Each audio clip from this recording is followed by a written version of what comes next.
El 6 de marzo de 2019, el Congreso de Nuevo León aprobó modificar su constitución en su artículo primero para que se lea así. El Estado reconoce, protege y tutela el derecho a la vida que todo ser humano tiene. Desde el momento de la concepción entra bajo la protección de la ley y se le reputa como nacido para todos los efectos legales correspondientes, hasta su muerte natural, sin perjuicio a las excluyentes de responsabilidad previstas en el Código Penal para el Estado de Nuevo León. Este tipo de reformas no son para nada nuevas. Después de la despenalización del aborto a las 12 semanas en el Distrito Federal en 2007, para 2009 ya había 17 estados que modificaron sus constituciones en este sentido, y gente del partido tan diverso como el PRI en sus tiempos se indignó por siquiera sugerir que ellas apoyaban una medida tan amoral que no lo representaba ese trapo. Y bueno, aquí me voy a poner a discurrir sobre algo que es íntimamente un asunto de las mujeres. Yo poco tengo que hacer aquí. Si bien puedo embarazar encontrando a alguien lo suficientemente desgraciado y soy parte indispensable del proceso reproductivo, las que cargan con el embarazo son las mujeres. Sabiduría feminista me dirá que no debería de opinar sobre estos asuntos, ni a favor ni en contra. Pero miren, aquí en mi pequeña tribuna, quizá pueda hacer pensar a más de uno, así que, aunque sé que estoy haciendo las cosas mal, lo voy a hacer. Quizá y cuando caiga lo que salga por nuestras bocas no será juzgado por la agudez de la voz o los genitales en los pantalones. Pero mientras, pues, la cosa es sensible, muy sensible, porque no solo para algunos es una cosa de fe, pero incluso para los hombres puede ser una amenaza del poder que tenemos sobre la sexualidad. Envidiosos quizá del papel de la mujer en la gestación, queremos controlar la cosa. Pero bueno, aquí voy a dividir la cosa en dos. Voy a hacer una serie de argumentos jurídicos y prácticos y de ahí tocar un poco el asunto más filosófico que algunos quieren ver en este asunto. Pero antes que nada voy a decir, Cristo era un sodomita, escupo en el agua bendita, hará a las naciones temblar, destruirá a los reinos uno por uno, una víctima caerá en tentación, una hija caerá por un hijo, la antigua serpiente embustera frente a las masas pasmadas en asombro,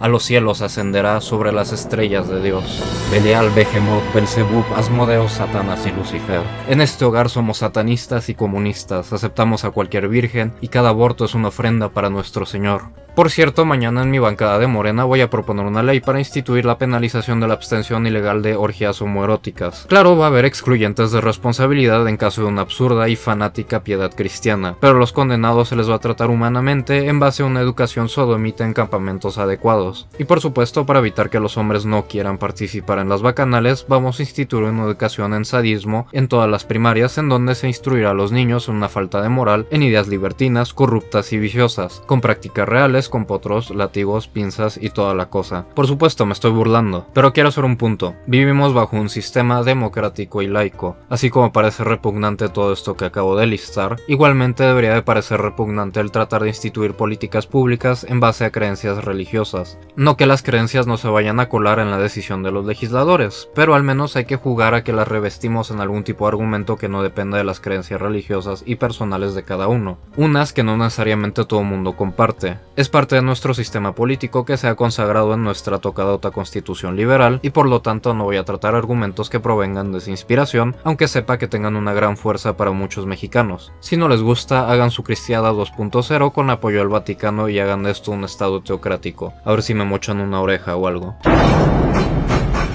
Así que concentrémonos primero un poco en el artículo primero de la Constitución de Nuevo León. El Estado reconoce, protege y tutela el derecho a la vida que todo ser humano tiene. Desde el momento de la concepción entra bajo la protección de la ley. Igualmente puedo decir, el Estado reconoce, protege y tutela el derecho de los puercos a volar. Dios mío, esto está saliendo muy provocativo. Una ley no puede reglamentar hechos de la naturaleza. Un Estado no puede hacerlo, es absurdo. La cosa, y aquí me voy a la intención de los legisladores que seguramente piensan en la concepción como el puro hecho de un óvulo fecundado por un espermatozoide, es que naturalmente se pierden varios de estos óvulos fecundados sin intervención alguna de ninguna voluntad y de manera cotidiana. Según Gavin E. Jarvis, médico investigador de la Universidad de Cambridge, para sonar petulante, de 40 a 60% de los óvulos fecundados no se implantan en el útero por diversas razones, y por lo tanto se pierdan. Entonces, ¿a poco cada vez que una mujer súbdita del reino católico, reconociente de Cristo Rey del Nuevo León, dominio del Bronco,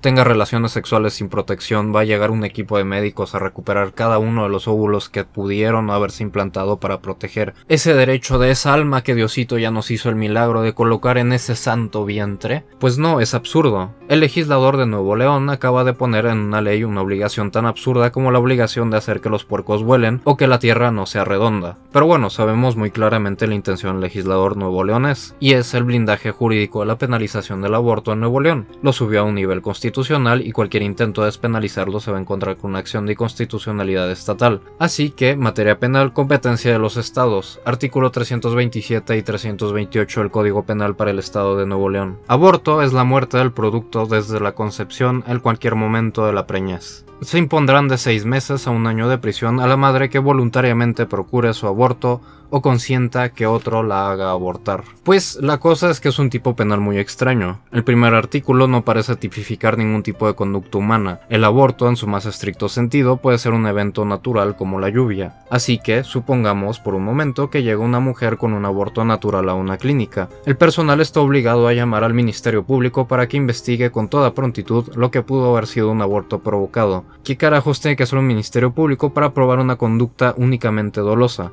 Esto es un delito que no se puede cometer culposamente, a diferencia de la mayoría de todos, Pues de entrada tiene que probar que la mujer estaba embarazada, pero pues ya abortó. Ups, ¿qué tal si ella misma no lo sabía? ¿Qué tal y si un día de estos, la misma mujer llegó con el mismo médico que llamó al MP por úlceras y ese mismo le recetó misoprostol, medicamento que por cierto provoca abortos y se llegó a usar para ello? ¿Fue una conducta dolosa de esa malvada mujer quien sabía estar embarazada y fingió sus úlceras? Pues miren, los MPs se encuentran en una situación tremendamente complicada para encuadrar la conducta de las abortistas en el tipo, tanto que de hecho en 10 años en todo México tan solo han sido entambadas 228 personas por aborto. Y claro, estoy seguro que el 99% o más de ellas están ahí por jueces y MPs absolutamente incompetentes que si hubieran seguido un proceso correcto no hubieran condenado a esas mujeres, que dada su situación económica no pudieron acudir a un abogado competente quien las defendiera. Luego regresaremos a esto. La conducta es tan difícil de encuadrar que incluso hay mujeres que por un aborto espontáneo se les llega a acusar de homicidio, sobre todo por lo que he escuchado en comunidades rurales.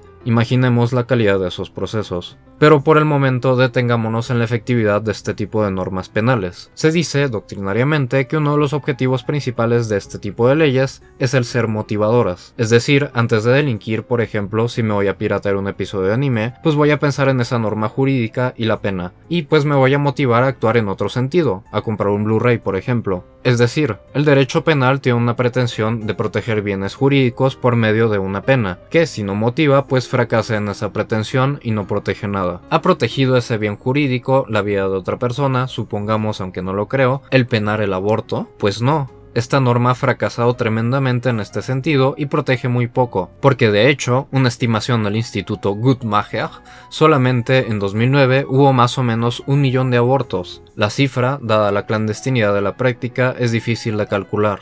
Ay, 1 millón de pequeños ingenieros así.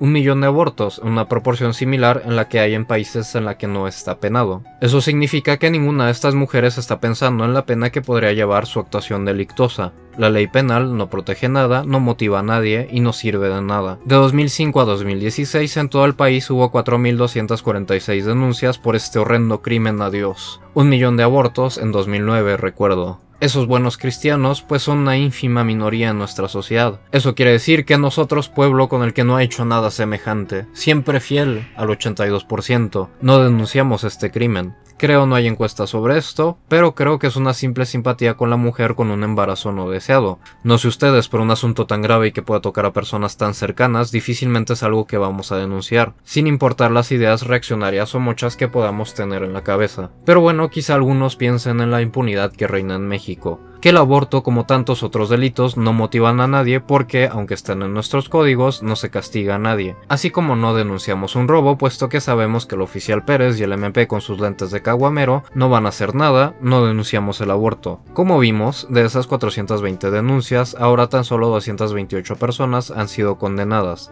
es decir, un 5,5% aproximadamente. Pero si fuera esto un caso de dejar de denunciar por impunidad, significaría que la proporción de mujeres en países en los que se permite el aborto es mayor que en los que no se permite. Es decir, si en los que se permite la incidencia de abortos es menor, significa que la ley cumple su cometido. Pero no, de hecho sucede exactamente lo contrario. De 1000 mujeres embarazadas, 37 abortan en países donde se penaliza el aborto, y en otros, pues, ligeramente menos, 34 sobre 1000 abortan. El penar el aborto sirve de poco. La gente va a seguir abortando sin importar la pena. La ley no cumple su cometido en ese sentido. Ahora sí, quizá algunos de ustedes tengan una mente punitiva. La ley está para castigar a las personas antisociales, asesinas que abrieron las patas y no se hacen responsables de sus actos, libertinas. Quizá pensarán que poco importa que la ley no motive a nadie. Al bote te meten para castigarte, no por mamadas de motivación. Qué bueno qué visión tan parcial se tiene del sistema penal. La cosa es principalmente un medio de control social. Regresar a pensar que la ley simplemente castiga es regresar a la Edad Media y poco nos hace avanzar como sociedad. Digo, recuerdo que nuestros reclusorios se llaman centros de readaptación social, porque eso es lo que pretenden. Pero bueno, la discusión es larga, concedamos el punto aunque piense que sea idiótico. La ley está para castigar. ¿Merecen esas mujeres sus penas? ¿Son esas seductoras que en su desenfreno tienen relaciones sexuales irresponsablemente aunque tengan todos los medios disponibles y toda la educación sexual y que por su libertinaje abortan niños sin conciencia alguna? Pues no, jódete. En un primer lugar hay que notar la condición social de muchas de estas mujeres, y en otro, incluso en su versión más perversa y misógina de las mujeres abortistas, no merece una pena por lo impráctico de su aplicación. De lo primero, veamos las estadísticas. Más del 50% de las mujeres embarazadas en este país cursó hasta la primaria. Igualmente, más del 50% que abortó cursó la primaria. Y por supuesto, no hay que olvidar que 4 de cada 10 embarazos no deseados son de adolescentes, la proporción más alta en la OCDE, por cierto. Es decir, la gente que se está embarazando es muy probablemente una con una educación sexual deficiente, en un contexto social tremendamente machista en la que las relaciones sexuales sin protección son imposición de los hombres. Más allá hay que ver a las mujeres condenadas por ese delito. No hay estadísticas concretas puesto que significaría abrir cada uno de los expedientes relacionados, pero los que hay disponibles normalmente describen a mujeres jóvenes, algunas con la preparatoria terminada, en un contexto rural o de provincia, usualmente dependientes económicas de alguien. Para ponerlo feo, gente jodida y que muy seguramente sabe poco del proceso reproductivo y de formas para prevenir embarazos que al continuarlos agravan más su situación económica ya de por sí precaria. Y si deciden clandestinamente detener su embarazo, pues ups, la cosa es que al ser ilegal las condiciones en las que estas mujeres deciden detener su embarazo no son las mejores, para decirlo menos. Porque de hecho las mujeres que mueren por complicaciones de aborto tan solo un 23% tenían preparatoria o más, el restante es gente que acabó máximo hasta la secundaria. Si tomamos la escolaridad como indicador de la posición socioeconómica, significa que es gente jodida muriéndose por la ilegalidad del asunto, y no solo eso, para acabar el punto. Las complicaciones derivadas por abortos clandestinos son un gasto tremendo para el Estado. En 2009 se reportaron 150.000 tratamientos en hospitales públicos consecuencia de abortos clandestinos, dinero de todos usados para un problema resoluble con una despenalización. Quizá algunos pensarán, pero ¿por qué yo debería pagar por la irresponsabilidad de esas viejas putas? Primero, como vimos, en general es gente con poca educación sexual, y segundo, el personal de salud no es juez ni autoridad competente alguna para determinar si lo que tiene ante él es una consecuencia de un actuar delictuoso, inocente hasta que se demuestre lo contrario y todo eso. Sería absolutamente amoral el negarle la atención médica a esta gente y dejarla morir. Pero supongamos, el legalizar el aborto abrirá la puerta a que mujeres libidinosas e irresponsables que en su libertinaje deciden acostarse con todo mundo sin protección y que asesinan a sus productos gracias a esa legislación amoral. Y por ello debe de ilegalizarse y penarse el asunto. Primero hay que notar lo misógino de esto. Recuerdo que se necesitan a 2 personas para la cosa. Hay aquí 2 implicados en el libertinaje. Los hombres no son esta máquina de bombeo que inevitablemente va a saltar sobre cualquier cosa que dé su consentimiento o que provoque.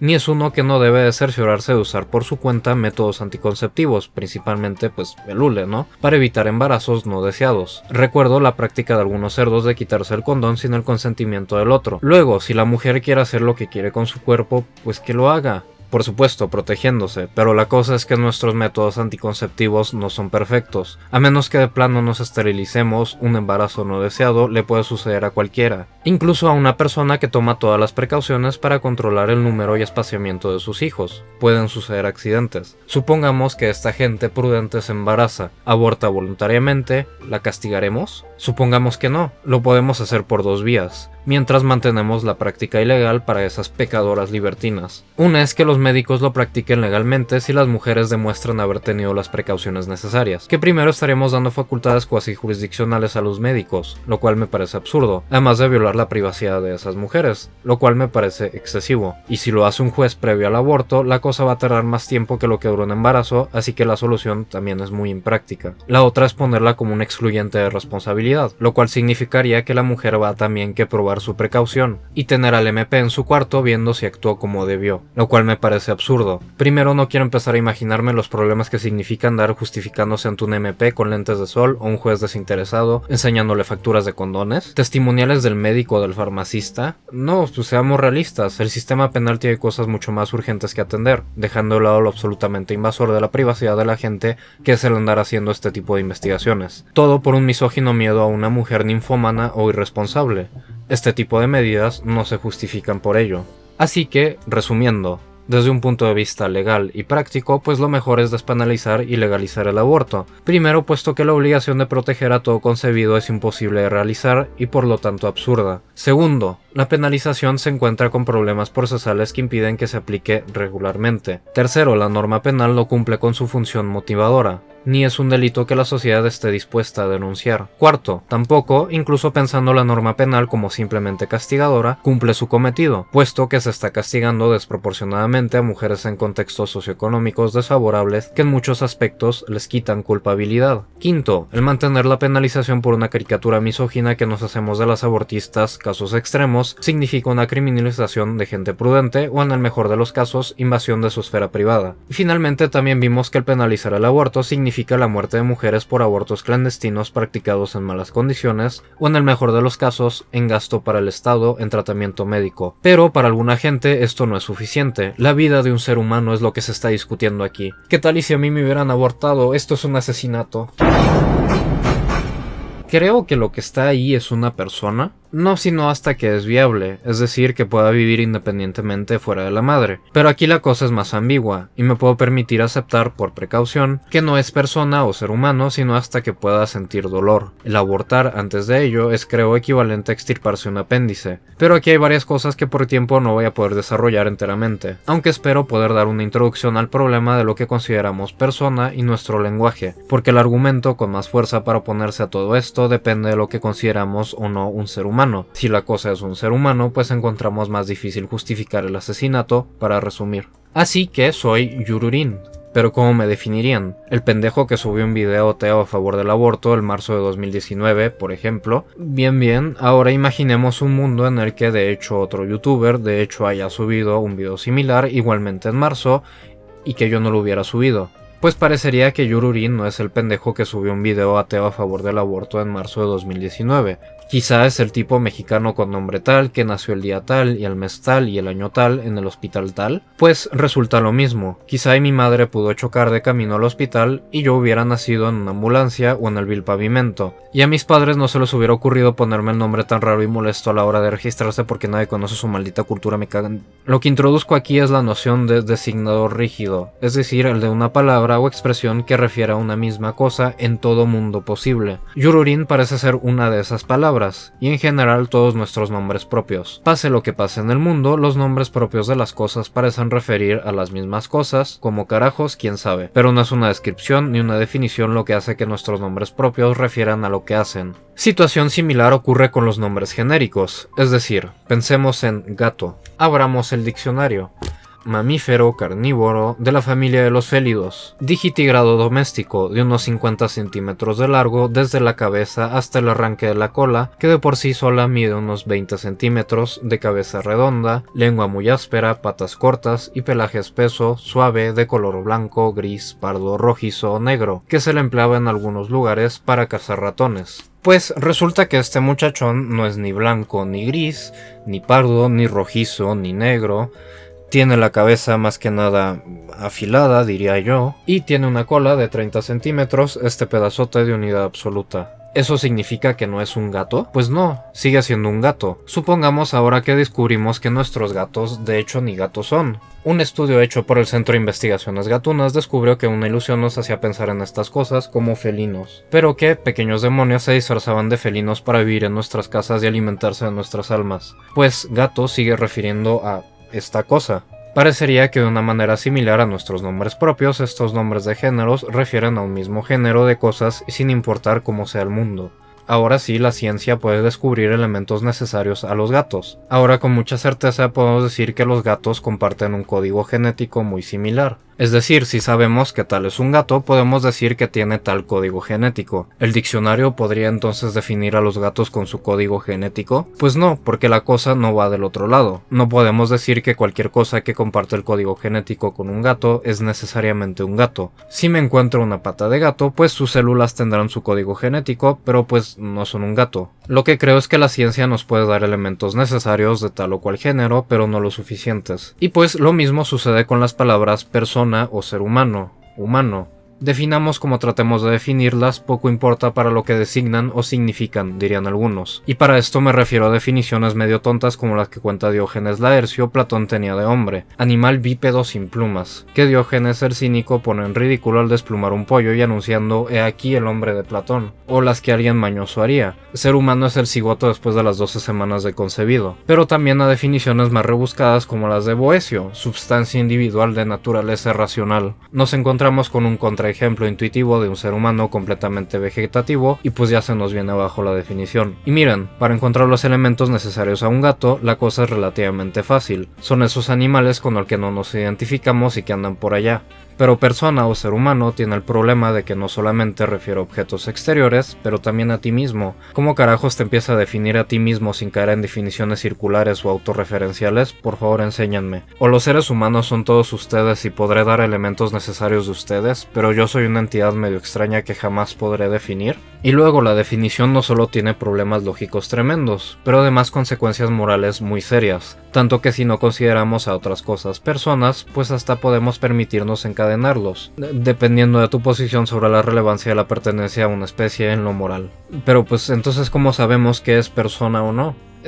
Pues podemos irnos a la teoría del bautismo original para explicar el significado de las palabras, que poco importan nuestras definiciones, pero que si yo por ejemplo le pongo a ese gato Moe y les transmito que así es, se hace una cadena de comunicación que se difumina en una comunidad lingüística, pues Moe ya quedó como el nombre rígido de ese gato. Igualmente para ser humano, que alguien en tiempos inmemoriales haya dicho ser humano para designarnos. Y entonces en ese bautismo original de los seres humanos se considera lo que sea que esté dentro de las mujeres como ser humano. No hace falta irse muy lejos. Vamos incluso a los padres de la Iglesia Católica para ver que ni siquiera ellos consideraban a la pura unión de espermatozoide con óvulo como ser humano. Agustín y Tomás de Aquino nada más pensaban que el alma llegaba ahí a los 3 meses. Y los romanos lo tenían por nacido, es decir, fingían que era nacido, etcétera, etcétera. Pero como que no. Persona es más un concepto jurídico social muy parecido a soltero o viuda y es bastante flácido. Es decir, hay muchos mundos posibles en los que tal o cual cosa podría considerarse persona, no es persona. Uno en donde se hubiera esclavizado a los europeos como a los africanos, por ejemplo. Así que pues no, por ahí no va la cosa.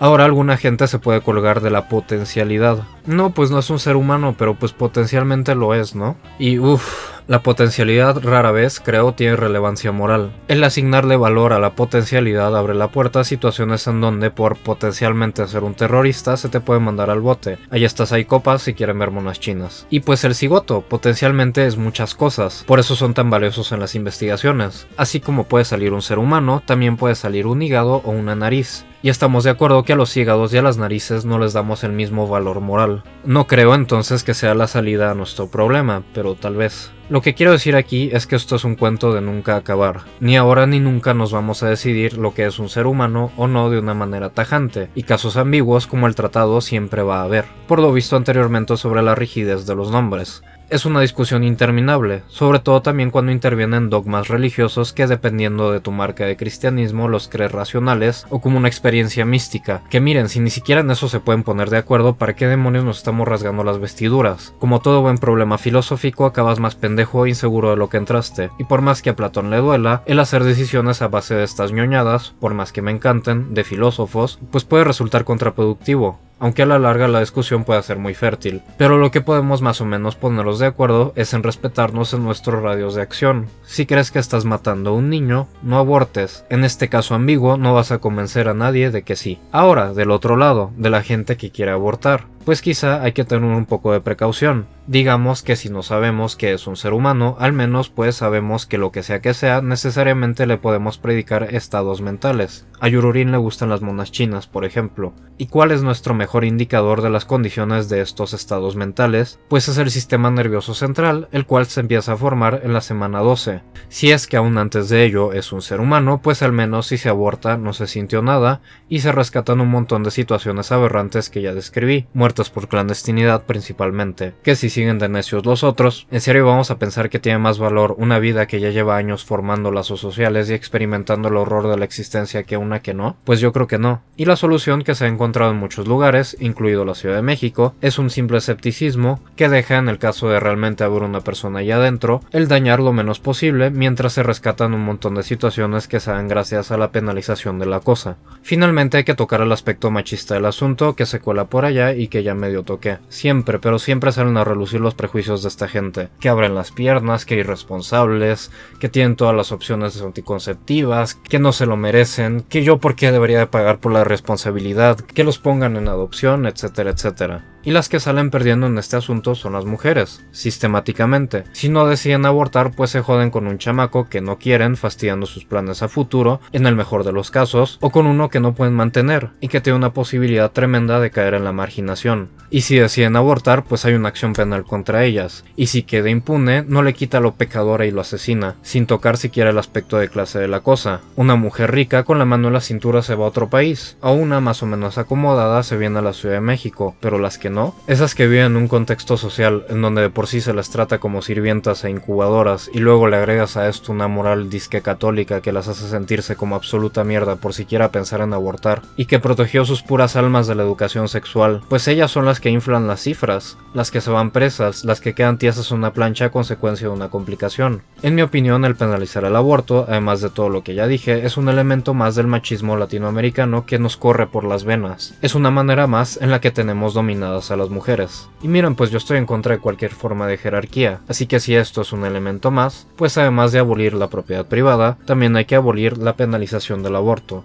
Pero miren, finalmente soy hombre, y desde mi posición tal vez sí no entienda muchas de estas cosas, pero al menos me esfuerzo y estoy abierto a que cualquier mujer me cierre el hocico sobre el tema. Si a veces uso algún lenguaje medio violento, pues espero que se entienda el sarcasmo, y que es una exageración para hacer pasar un punto, perdón si no pasa así. Así que pues sí, esto estuvo un tanto deprimente, las estadísticas mexicanas siempre son una mina de felicidad, y pues no se queden con lo que digo yo. Recomiendo mucho un libro sobre el tema, y que me ayudó mucho en algunos aspectos de este video, y que en general recomiendo. La moralidad del aborto por Gustavo Ortiz Millán. Muy breve y trata casi todo. Conclusión, pues hay que abolir la propiedad privada y el patriarcado. Y por supuesto, gracias a las siguientes personas que apoyan mis actividades satánicas por Patreon: a Iván Daniel Gómez, Alexander Herrera, Álvaro Riva Ábalos, Beck, Beaufort, César Estrada, Dr. Oxiso, Kazukazo, Ukayama Saru y especialmente a Israel Corcuev.